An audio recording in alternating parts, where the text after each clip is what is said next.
آج ہم پڑھیں گے کہ عمارت بنانا صحیح ہے یا نہیں ہے صحیح۔ بہت سے لوگ جو ہیں عمارتوں بنانوں کے اندر مقابلہ کر رہے ہیں، منزلیں بنا رہے ہیں، اونچے اونچے گھر بنا رہے ہیں، تو یہ بنانا کیسے ہے؟ حالانکہ رسول اللہ صلی اللہ علیہ وسلم نے اس کو قیامت کی نشانیوں میں ایک شمار کیا ہے کہ بھائی لوگ ایک دوسرے کے اندر مقابلہ کریں گے، اونچی اونچی عمارتیں بنائیں گے۔ اسی طرح سنن ابی داؤد کے اندر روایت ہے کہ رسول اللہ صلی اللہ علیہ وسلم گزر رہے تھے صحابہ کرام کے پاس سے، تو دیکھا کہ ایک عمارت تھی قبے والی، جو لمبی عمارت تھی، قبہ بنا ہوا تھا، تو اس کو دیکھ کر رسول اللہ صلی اللہ علیہ وسلم ناراضگی کا اظہار کیا۔ پھر اس کا مالک بھی آ گیا، مالک آیا تو مالک نے اللہ کے رسول صلی اللہ علیہ وسلم سے بات کی، انصاری صحابی تھا، تو اللہ کے رسول صلی اللہ علیہ وسلم نے اعراض کیا، بات نہیں کی اس سے۔ وہ پریشان ہو گیا، اللہ کے رسول صلی اللہ علیہ وسلم مجھ سے ناراض ہیں، کس بات کے اوپر ناراض ہیں؟ تو اس نے صحابہ کرام سے پوچھا، صحابہ کرام نے کہا اللہ کے رسول صلی اللہ علیہ وسلم یہ آپ کی عمارت کو دیکھ کے اس لیے اعراض کر رہے ہیں، ناراض ہو رہے ہیں۔ تو اس صحابی نے کیا کیا؟ اس صحابی نے جو ہے نا اپنے گھر کو گرا دیا، زمین سے برابر کر دیا۔ تو یہ صحابی کی محبت تھی، اللہ کے رسول صلی اللہ علیہ وسلم کی ناراضگی پسند نہیں تھی، اپنے گھر کو ہی گرا دیا۔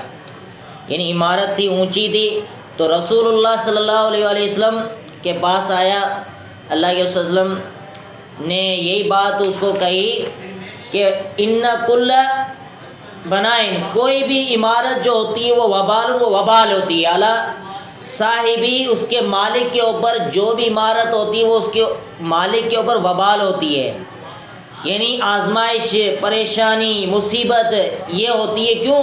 فضول خرچی تو وہ بالکل منع ہے بھائی، جتنا گھر اتنا بنائے جس میں آپ رہ سکتے ہو، جس میں آپ کے لیے کفایت ہو سکتی ہے۔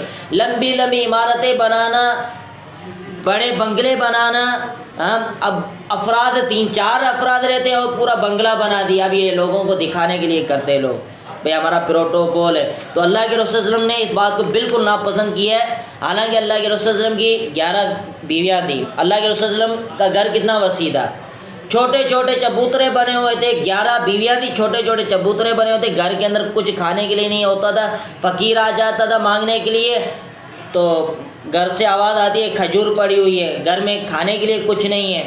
اس طرح کل ہی ہم نے پڑھا تھا، ایک مہمان آ گیا تھا، اللہ کے رسول صلی اللہ علیہ وسلم نے گھر والوں کو کہا کہ بھائی کچھ ہے، تو انہوں نے کیا کہا، بیویوں نے کہا کہ ہمارے پاس پانی ہے، پانی کے سوا کچھ بھی نہیں ہے۔ یعنی مہمان آ جاتا تھا، اس کے لیے کھلانے کے لیے کچھ نہیں ہوتا تھا۔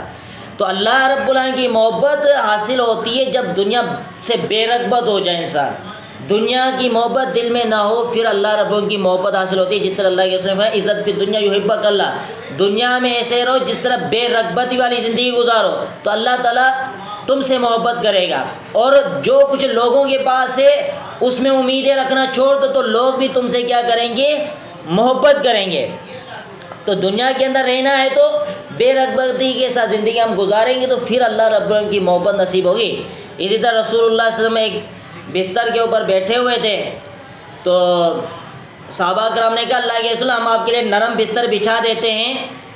اللہ کے رسول صلی اللہ علیہ وسلم چٹائی پر بیٹھا کرتے تھے، چارپائی کے اوپر چٹائی ہوتی تھی جس کی وجہ سے نشان پڑ جاتے تھے۔ تو صحابہ کرام نے اللہ کے رسول صلی اللہ علیہ وسلم کی کنڈیشن دیکھ کے کیا کہا، اللہ کے رسول ہم آپ کے لیے بستر بچھا دیں؟ تو اللہ کے رسول نے کیا فرمایا، مالی والی دنیا، مجھے اور دنیا کے لیے کیا ہے، مجھے چھوڑ دو بھائی، مجھے اور دنیا کو چھوڑ دو۔ میں دنیا میں اس طرح آیا ہوں گویا کہ میں مسافر ہوں، جس طرح مسافر آتا ہے اور وہ ایک درخت کے پاس بیٹھ جاتا ہے سائے میں، پھر اپنے سفر کے لیے چل پڑتا ہے، میری مثال یہی ہے۔ دنیا سے میرا کوئی لینا دینا نہیں۔ اللہ کے رسول صلی اللہ علیہ وسلم کو سونے کی پیشکش کی گئی تھی کہ آپ حکم کریں کہ اوت پار سونے کا بنا دیں، لیکن اللہ کے رسول صلی اللہ علیہ وسلم نے ٹھکرا دیا۔ بادشاہت کی پیشکش کی گئی، ٹھکرا دی۔ کیوں؟ کیونکہ اللہ کے رسول صلی اللہ علیہ وسلم کو یہ پروٹوکول، یہ بہترین زندگی یہ اللہ کے رسول صلی اللہ علیہ وسلم کو پسند نہیں تھی۔ اللہ کے رسول صلی اللہ علیہ وسلم کی سیرت کیا ہے اور ہم کیا کر رہے ہوتے ہیں، تو یہ اس میں ہمیں غور فکر کرنے کی ضرورت ہے۔ ہم بالکل اپوزٹ چل رہے ہیں، جو دین اسلام کی تعلیمات ہیں اس کے بالکل اپوزٹ چل رہے ہیں۔ ہمارا دنیا کے اوپر ترجیحات بہت زیادہ ہیں، آخرت سے بے فکری۔ صحابہ کرام دنیا سے بے رغبت تھے اور آخرت میں فکر مندی تھی، جنت کی تیاری ہوتی تھی، آخرت کی تیاری۔ تو اسی لیے ہمارے اور ان کے ایمان میں دن رات کا فرق ہے، اور اعمال نامے کے اندر بھی بہت بڑا فرق ہوگا۔